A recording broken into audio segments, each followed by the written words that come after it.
매출 언제든지 오픈 가능하고요. 다만 이제 경쟁 업체들도 있기 때문에 그냥 제가 편하게 말씀드리자면은 한국 치킨집보다 제가 봤을 때는 한 3, 4배 벌어요. 3, 4배. 그러니까 잘 되는 집 3, 4배는 아니고요. 그냥 평균치보다는 한 3, 4배 정도는 제가 봤을 때 버는 것 같아요. 여기 학원도 있어요. 한국 학원도 있고 한국 사람들이 많이 사나봐요. 에스텔라 하이츠라는 아파트는 사실 고급 아파트고 아주 비싼 아파트인데 약간 우리나라 떨었을 때 약간 강남 파라콘 봤었을 때 그런 거 있죠. 나 파라콘이야, 나 강남 살아, 약간 이런 느낌. 여기 2군에 산다 그러면 나 에스텔라 살아. 네, 나 이런 그런 자부심이 좀 있는 아파트 단지예요. 시선 꽤 좋은 것 같아요. 아주 좋죠. 근데 진짜 문 열고 들어가면은 엘리베이터에서 한 3시나 4시간, 딱 지금이 현재 시간 베트남 시간 3시고 한국 시간 5시경 됐는데 지금 시간대 가면요, 제가 장난컨대 엘리베이터에 다 꼬맹이들이에요. 한국인 꼬맹이들, 엄마들하고 손잡고 학교 끝나가지고 다들 이제 집에 숙제하러 올라가는 거죠. 그 친구들 다 국제학교 다니나요? 네, 다 국제학교 다니죠. 여기는 뭐 이제 거의 다 보면 국제학교를 다니고 있고 한국 국제학교 다니는 애들도 있지만 2군 같은 경우는 다 미국계 또는 영국계 또는 호주계 이런 식으로 해서 이제 어떻게 보면 우리나라로 진학보다는 2군 쪽에 있는 친구들 같은 경우는 이제 외국으로 나가려는 친구들이 많고요. 그리고 앞에 보이는 게 옛날에 이제 우리나라 벽산에서 지었던 임페리아라는 아파트입니다. 아, 벽산에 드셨어요? 네, 벽산에서 지었고 여기도 안에 들어가 보면 치킨집들부터 많아요. 세대수도 크고 여기의 장점은 뭐냐면은 이제 방이 일단 크게 빠져서 그 대신 이제 여기를 선호하시는 분들은 항상 그런 얘기를 합니다. 보면은 이제 2군 살면은 임페리아 자기 동료들이 여기 사는데 여기 살면 안 되냐.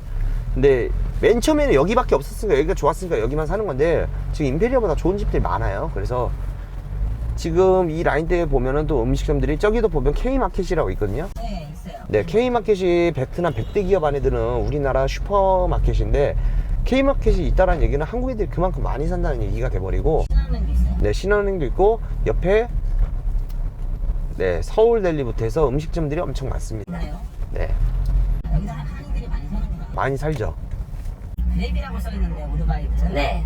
그건 뭐예요? 그랩은 이제 영상에서도 한번 제가 올리긴 했었는데 그랩은 어떻게 보면 우리나라 배달 서비스랑 비슷한 거고요. 우버랑 배달 서비스랑 합쳐놓은 거라고 보시면 좋을 것 같아요. 6.25 뭐 배달의 민족이란 거죠? 그렇죠. 본것 같은데? 고비엣이라 그래서 세 가지가 있어요. 그랩, 그리고 고비엣, 그리고 비. 비는 진짜 꿀벌 모양처럼 생겼어요. 네. 파란 색깔에다 줄무늬 노란 색깔로 돼서 네, 꿀벌 모양처럼 생긴 비가 이렇게 세 가지가 있는데 고비엣은 이제 유일하게 없는 게 뭐냐면은 자동차 서비스는 지원을 안 하고 있어요. 그랩은 자동차, 오토바이, 그리고 푸드 서비스까지 다 지원하고 있고, 비의 경우에는 이제 오토바이, 자동차 하고 있고, 고비엣은 지금 음식하고 이제 오토바이만. 시장도 봐주나요? 여기 뭐 해주세요가처럼요? 요청하면은 택배처럼도 저도 퀵배달 대신에 저도 그랩을 많이 이용을 해요. 배달해주세요 그러면은, 왜냐면 이제 고객분들이 저를 만나고 오면은 모르겠어요. 이게 약간 의무인 것 같아요. 항상 뭘 들고 오세요. 네, 그래서 다음부터 들고 오실 때는 더 큰 걸로 들고 와주시면 좋을 것 같아요. 이제 그랩을 끌고 다니면서 사람들 인식이 많이 변화한 게, 차 끌고 다니면은 조금 잘 사는 사람들 아닌가, 그리고 이제 젊은 친구들한테 물어보면은 요즘 개나 소나 그랩도 차 끌고 다니는데 약간 이런 말이 있을 정도로 차 끌고 다니는 게 요즘 흔해져서 여기도 인정해주는 차가 어떻게 보면 뭐 스포츠카 또는 벤츠, BMW, 뭐 독일 차량들을 좀 인정해주는 분위기가 있는 것 같아요. 여기 신도시인가요? 여기가 지금 계획도시죠. 계획도시인데 정확하게 2군 쪽에서 계획도시라면 2TM이 완전 계획도시로 이제 개발이 될 예정이고, 여기는 무슨 동이에요? 여기는 이제 타오덴이랑 안푸랑 사이에 갈라두고 있는데 여기도 계획도시기는 해요. 왜냐면 도로가 넓은 만큼 도로 주변으로부터 아파트를 짓고 있기 때문에 지금 이제 이렇게 아파트 안푸 쪽도 봤었으면, 안푸는 원래 저 안쪽에 써내비뉴도 있고 다 있는데 거의 너무 외곽이라서, 그래서 뭐 써내비뉴를 입주하시려는 분들도 요즘 많으신 걸 알고 있어요. 왜냐면 임대료가 조금 저렴한 부분이 있어서 한 2년 전에 벌써 지어졌는데 아직까지도 공실이 있죠. 근데 향후에는 2TM까지 완성돼 버리면 거기가 아주 제가 봤을 때는 괜찮은 지역이다. 다만 지금 임대료가 저렴한 부분 때문에 거기서 산다라고 했었을 때는 네, 모르겠습니다. 그냥 제 개인적인 견해인데 거기서 택시 타고 왔다 갔다 하는 비용 다 포함하면은 차라리 타오덴이나 안푸 앞쪽으로 좀 나오시는 게 거의 월세 값은 비슷하지 않을까. 임대료 값은 엄청 많아요. 차가 엄청 많죠. 얘 자주면 오토바이가 좀 많은 거 아니에요? 여기는 네, 차도 많습니다. 왜냐면 고속도로 또 진입로기도 하기 때문에. 지금 보시면서 치킨집 한 번도 못 보셨죠? 네, 치킨집은 없었어요. 네, 치킨집 눈에 안 보이시죠? 여기 몇 군데 제가 네, 경쟁 업체들이 있는데 대표님께서 한번 골드치킨으로 여기서 큰 포부를 한번 꾸시는 것도 좋을 것 같습니다. 안 꾸시면 제가 바로 꿀 거고요. 지금 보면은 지금 아까 전에 한국인들 많이 거주한다고 얘기를 했지만은 여기 사실상 지금 삼겹살집 지금 여러 개 뭐 길가에서 못 보신 분들도 많을 텐데 생각보다 먹거리가 많이 없어요. 한국 먹거리가요.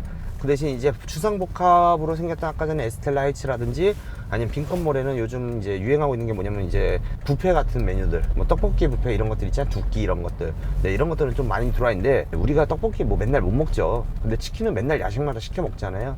근데 신기하게도 지금 저도 많이 궁금했던 부분이 야식하면 이제 족발, 치킨 또는 피자 이런 건데 피자는 생각보다 한국인들이 창업을 많이 안 해가지고 저도 물어보니까 아직까지는 그렇게 뭐 치킨만큼 선호를 하지 않는 것 같더라고요. 치킨집 말고 또 여기서 해서 성공할 만한 아이템이 뭐가 있어요? 아까 전에 뭐 약간 빵 쪽으로 저는 토스트 쪽을 얘기를 했었는데 그거 말고 그것도 괜찮을 것 같아요. 간단하게 베트남 사람들한테도 이제 우리나라에서는 사실 그 대표가 문제가 돼가지고 좀 문제가 됐던 기업인데 밥버거 같은 거 밥버거도 괜찮을 것 같아요. 여기는 한 끼 갖다가 그냥 간략하게 때울 수 있기 때문에 아니면 이제 홀팝 종류 왜냐면 제가 왜 약간 간식 종류로 얘기를 많이 하냐면은 일단은 단가가 맞아야 돼요.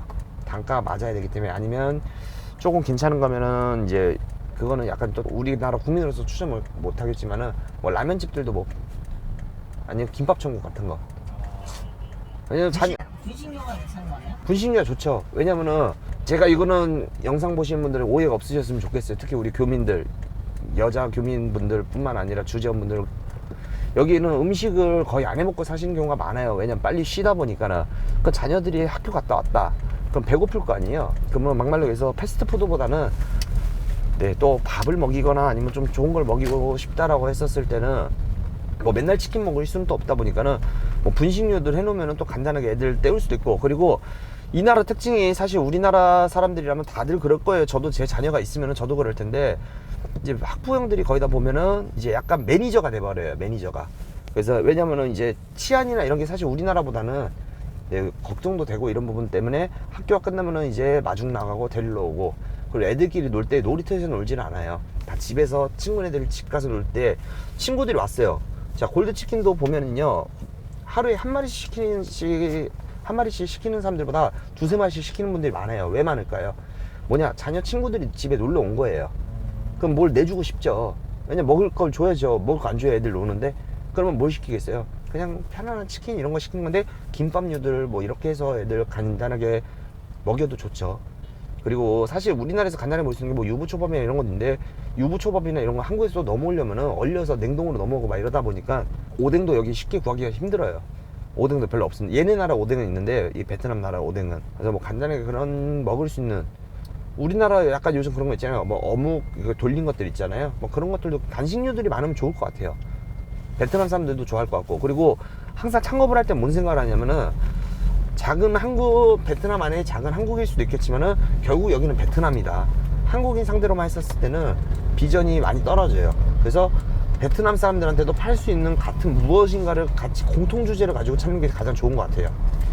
일하는 직원들 같은 경우는 얼마씩 급여가 나가요? 일하는 직원들의 경우에는 사실 호치민이 인건비가 무지하게 비싸요. 인건비가 비싸서 기본적으로 한 3, 40만원씩 하고요. 한인촌은 뭐 5, 60만 원까지도 있는데 제가 봤을 때 한인촌은 못 모르는 사람들이 이제 맨 처음에 이제 사업을 하시면서 모르다 보니까 베트남 친구들이 얼마 받아야 돼? 그럼 매니저분들이 얘기를 하겠죠. 현지인 매니저들이 50만 원씩은 줘야 됩니다. 이런 식으로 얘기하다 보니까 처음부터 그런 만큼 주고 하는 것 같은데 사실 뭐 그 정도까지 안 줘도 돼요. 안 줘도 되고 내가 뭐 그 사람들한테 노동력 착취를 한다는 게 아니고 제가 봤을 때는 그냥 기본적인 월요일부터 토요일까지 일을 하고 한 달에 한 번 휴가 주고 한 3, 40만 원 정도? 월에요? 네, 월에 3, 40만 원 정도요. 혹시 뭐 여기도 뭐 이런 4대 보험 같은 게 있나요? 정규직 같은 경우는 있죠. 정규직 같은 경우는 4대 보험 같이 우리나라 4대 보험과 비슷한 그런 게 있고요. 그리고 그런 직원들은 이제 대출도 가능하고 그 대신 이제 외국인들 아무리 4대 보험이 된다 또는 월급이 나온다 하더라도 뭐 대출이 되거나 이런 건 따로 없고요. 여기는 현금이 더 많나요? 아니면 뭐 카드도 많나요? 대부분 현금이 많고요. 카드가 없는 이유는 이제 신용카드보다 체크카드 쓰는 경우도 많은데 이 나라 사람들은 막 은행에다 돈을 넣어놓고 약간 그런 습관이 아니라서 월급을 줄 때도 저도 어떻게 주냐면 봉투에다가 옛날에 우리나라 노란 봉투에다가 월급 명세서 넣어가지고 줬다라면은 저는 여기 흰 봉투 우리나라로 따지면 편지 봉투가 아니라 약간 엽서 같은 봉투? 예, 편지 봉투가 그렇게 얇은 게 있는데 거기다가 월 시간 내역, 한 달 일했던 내역, 출근했던 내역 싹 다 적어서 그렇게 해서 급여를 주고 있어요. 그래도 이제 많이 바뀌는 부분이 있기 때문에 그 대신 아직까지도 우리나라도 카드가 옛날에 사실 뭐 계산하려면 카드 많이 안 썼었잖아요. 그러다가 뭐 2000년대 넘어가고 나면서 이제 카드라는 게 편리성 때문에 많이 쓰게 된데 여기도 그렇게까지 되려면 약간 좀 시간은 걸리지 않을까.